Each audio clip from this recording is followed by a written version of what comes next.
Bem, voltando ao Wanderley Guilherme dos Santos, né? Ele era um cientista político, carioca, pessoa extremamente perspicaz, extremamente aguda, embora sendo da ciência política, né? Uma vez eu fui ler um texto dele, eu fiquei estarrecido, porque tinha uma fórmula lá, tipo aquelas fórmulas matemáticas, né? Com W, com raiz, com aquele Vzinho cruzado em cima de não sei o que, e várias letras, né? A, B, C, M, M2, A2 e tal, não sei o que. E depois ele destrinchava, ele falava onde M é mobilização das massas, A2 é velocidade das reformas, e no final ele falava, então com tudo isso aqui nós temos golpe de 64. Aquilo é coisa de cientista político, nova, naturalmente, para nós historiadores é um pouco incompreensível, mas ele publicou um artigo de opinião na véspera do golpe de 64 que é uma boa provocação e que nos serve de mote para pensar um pouquinho sobre as questões do período, né? Ele publicou um artigo chamado Quem Dará o Golpe, né? Nas vésperas mesmo, faltava assim, esse artigo foi publicado em fevereiro, uma coisa assim, o golpe foi em março, 31 de março, né? Ele dizia que, na verdade, havia uma intensa mobilização política, tanto na sociedade civil quanto no seio das Forças Armadas. Havia oficiais mais à esquerda, mais comprometidos com o nacionalismo, com o nacional-reformismo de Jango. Havia oficiais mais comprometidos com a UDN, com aquele tipo de liberalismo mais autoritário, mais radical e mais alinhado com os Estados Unidos. E segundo Wanderley, o grande desafio era identificar, afinal, qual dessas forças predominavam. O Hélio Gaspari também tem uma visão parecida. Ele diz, olha, 15% da oficialidade era de esquerda, 15% era de direita e 70% era aquele oficial que tinha a corporação como sua função, como seu ofício, era o militar profissional. Um processo de profissionalização que vinha desde a Guerra do Paraguai, se aperfeiçoando, se aprimorando, criando um corpo permanente de defesa, criando uma ideologia quase sempre nacionalista, mas era uma ideologia muito arraigada. E esses militares, muitos deles, segundo tanto o Gaspari quanto o Wanderley, 70% deles eram militares que tinham a única missão de ir para o quartel, cumprir a ordem do dia, ouvir as instruções, saber, fazer seu treinamento, fazer aquilo que lhe mandavam, seja restaurando pontes, seja fazendo intervenções em áreas inóspitas, seja protegendo fronteiras, etc, etc. E esses 70% oscilavam entre a direita e a esquerda. Então, ora a influência de uns era maior, ora de outros era maior. E esse grupo era um grupo dividido. Na verdade, poderíamos dizer assim, uma oficialidade de centro, né? O que acontece no imediato pré-64? Quando o Jango vai ao comício, quando ele aparentemente apoia o motim dos cabos e sargentos, ele na prática jogou os 70% no colo dos 15% da direita mais conservadora, porque os outros 15% ficaram isolados, porque para eles uma coisa é muito cara e muito clara, disciplina, hierarquia. O militar se funda nessa concepção. E sempre que você analisar intervenções militares, você tem que pensar nisso. Tem um conceito de hierarquia, tem um conceito de disciplina e tem um conceito com o qual, para romper, é preciso uma motivação, se não moral, política, muito forte, né? E isso é uma coisa que a gente percebe, vira e mexe aqui e acolá, né? O que a gente viu, por exemplo, quando o general Geisel eliminou a crise de 77, demitindo o seu ministro da guerra, né? Era uma questão de disciplina que estava colocada ali. Quando houve aquele atentado no Rio Centro, que nós vamos estudar mais tarde, que foi um ato de clara indisciplina de oficiais, suboficiais, um capitão e um tenente, salvo engano, a revelia do comando militar, houve uma punição severa. Então houve, na verdade, momentos em que os militares revelaram esse senso de disciplina e hierarquia. E o Jango, num certo momento, pareceu ter rompido com aquilo. Então, segundo Wanderley Guilherme e segundo Hélio Gaspari, isso jogou os militares no braço dos conservadores. Mas desta vez, não para entregar o poder a eles, né? Existe um documentáriozinho da Folha que chama Folha Conta 70 Anos de Brasil, em que o coronel Jarbas Passarinho dá um depoimento sobre o que foi o golpe, sobre o que foi o regime militar e tal, e o Passarinho era uma espécie de Delfim Neto, né? Era um coronel que se reformou antes de chegar ao generalato, mas que era muito influente, que foi para a política, que foi eleito senador pelo Pará algumas vezes e tudo. E ele dizia, olha, os militares sempre disseram que o erro das intervenções anteriores foi que eles deram o golpe e entregaram o poder aos civis, né? Foi assim na proclamação da República, foi assim em 30, foi assim em 37. E os civis sempre nos colocaram em frias. Dessa vez, em 64, estava claro que se golpe houvesse, não era para colocar o poder na mão do civil. Era para que a própria corporação assumisse o mando, né? E foi o que aconteceu. De fato, no golpe de 64, o Carlos Lacerda, que era aquele político fluminense que eu já havia, da Guanabara, na verdade, que eu já havia citado várias vezes, ele achou que teria pretensões, ele achou que logo que fosse normalizada a situação política, ele ia ganhar um mandato presidencial praticamente presente, e se deu muito mal. Pelo contrário, ele chegou a ser cassado, né? Ele perdeu seus direitos políticos, porque o golpe de 64 não foi contra Jango apenas, foi um golpe contra a política, foi um golpe contra a política tal como se entendia, com uma retórica que a gente vê recorrentemente aparecendo, né? A política que é a corrupção, a política que gera a anarquia, a política que gera o desconforto. Então, uma solução técnica autoritária é sempre mais adequada do que uma solução política. E a gente vê que isso é uma grande mitologia, né? Na verdade, a corrupção continua acontecendo, seja nos níveis inferiores, seja nos altos níveis. É sim possível dizer que vários dos presidentes militares morreram passando dificuldades, né? Nenhum deles enriqueceu, amealhou uma fortuna no exercício da presidência, como Lula, Bolsonaro e outros que estão por aí, né?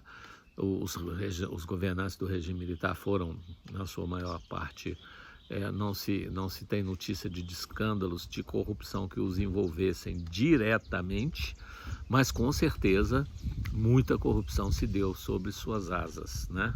Sob seu beneplácito, ainda que involuntariamente ou às vezes voluntariamente. Tem uma citação de um ex-ministro da Fazenda, de um dos períodos mais duros da ditadura, que é o Mário Henrique Simonsen, que ele dá a exata medida do problema da corrupção na política brasileira, né? Ele está falando um pouco do pessoal das empreiteiras, né? Do avô da Petra, esse pessoal todo aí. E ele sempre comentava, teria dado uma declaração dizendo, olha, dependendo da obra, quando eu vejo, eu falo para a pessoa que me traz o projeto, olha, vamos pagar só a comissão e deixar essa obra de lado, fica mais barato para o Estado, né? Como quem diz, olha, eu sei que o interesse que está envolvido aí é faturar uma comissão para os políticos. Na verdade, para nós é mais barato pagar só a comissão do que executar a obra, né? E era, claro, uma ironia, né? Porque não tem nem pretexto jurídico para você pagar só a comissão. É preciso executar a obra para que as comissões sejam pagas, né? Isso explica muito, inclusive, dessas obras malucas que a gente viu aí recentemente e continua vendo, né? Mas sobretudo as obras dos estádios, né?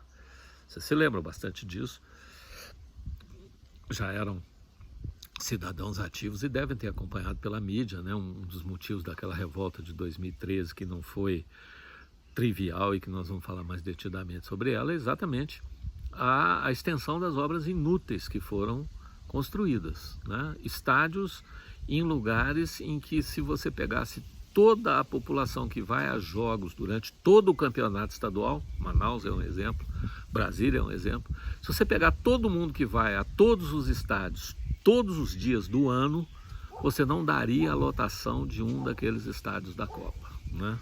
Ou seja, o projeto do estádio não era para abrigar um evento esportivo, não era para ser bacana, era um projeto para pagar a comissão dos grandes construtores.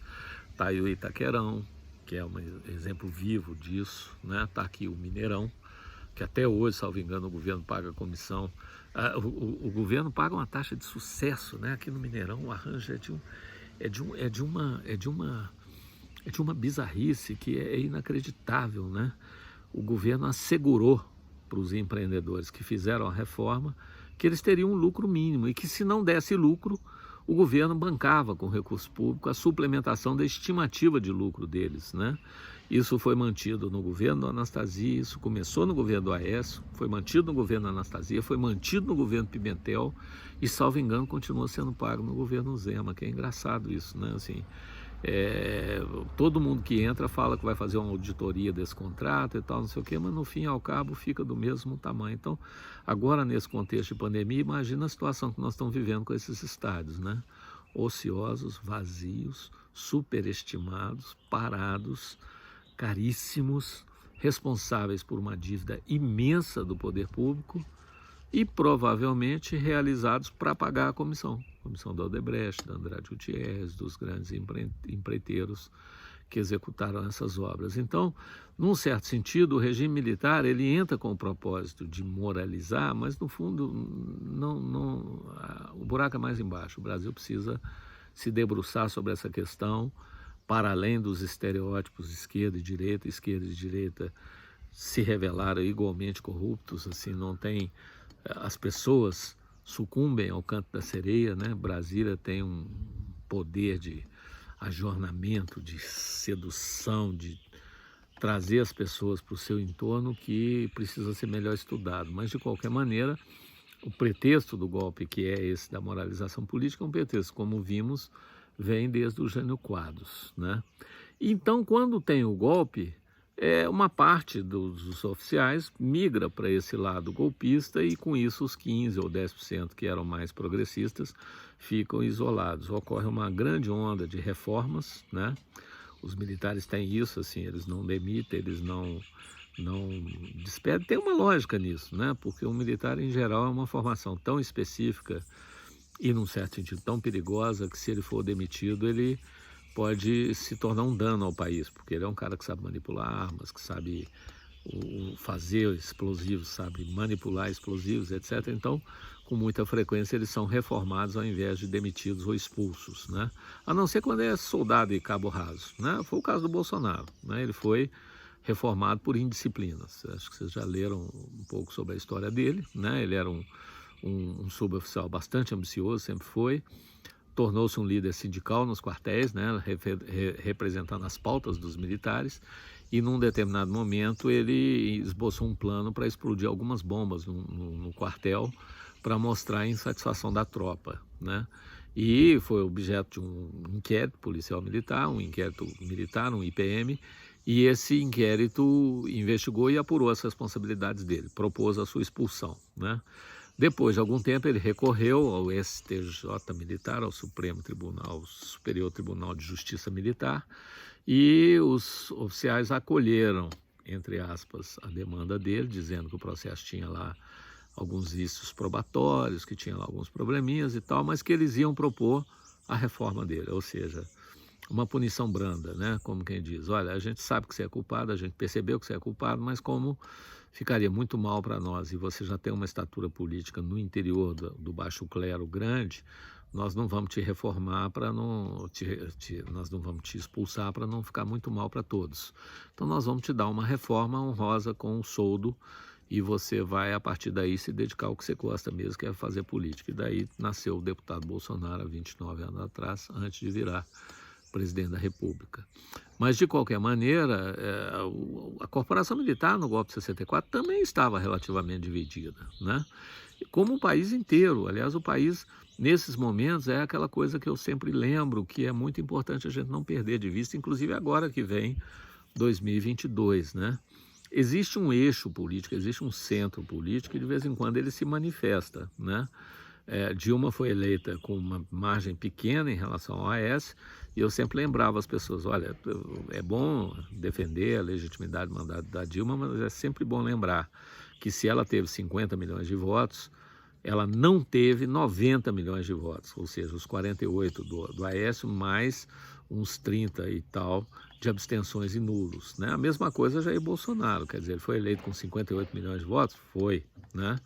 Mas ele não foi eleito com 90 milhões de votos. Então é importante lembrar desses outros 90 milhões, porque isso deveria, num regime democrático, ser suficiente para dar um contraponto, né, ao poder das pessoas. É dizer, olha, você foi eleito, mas não com poderes absolutos.